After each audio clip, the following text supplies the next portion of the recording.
بسم اللہ الرحمن الرحیم۔ السلام علیکم۔ حضور صلی اللہ علیہ وسلم کی عمر مبارک جب 12 برس ہوئی تو ابو طالب حسب معمول قریش کے قافلے کے ساتھ باغرض تجارت ملک شام جانے لگے۔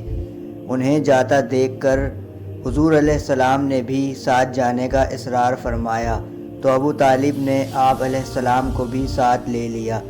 چنانچہ قافلہ روانہ ہوا اور بصرہ پہنچا۔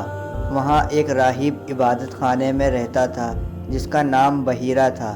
اس نے جب قافلہ دیکھا تو یہ دیکھا کہ نبی علیہ السلام پر ایک بادل سایہ کیے ہوئے ہے، اور جب آپ علیہ السلام درخت کے نیچے تشریف فرما ہو گئے تو وہ بادل درخت پر سایہ فگن ہو گیا، اور اس نے یہ بھی دیکھا کہ درخت کی ٹہنیاں نبی علیہ السلام پر جھکی ہوئی ہیں اور نبی علیہ السلام پر سایہ فگن ہیں۔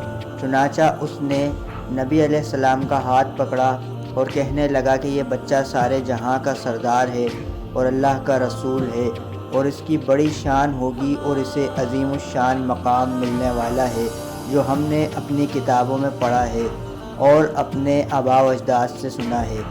قریشیوں نے پوچھا، تجھے یہ سب کیسے معلوم ہوا؟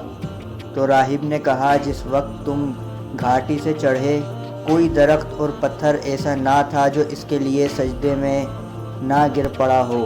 درخت اور پتھر پیغمبر کے سوا کسی دوسرے شخص کو سجدہ نہیں کرتے، اور میں ان کو مہر نبوت سے پہچانتا ہوں جو ان کے شانے کے نیچے کی ہڈی کے نیچے سیب کی مانند ہے۔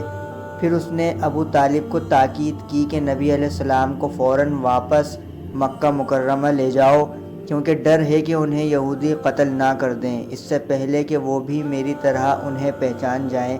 تم لوگ جلد از جلد واپس چلے جاؤ۔ چنانچہ ابو طالب نبی علیہ السلام کو فوراً واپس مکہ مکرمہ لے آئے۔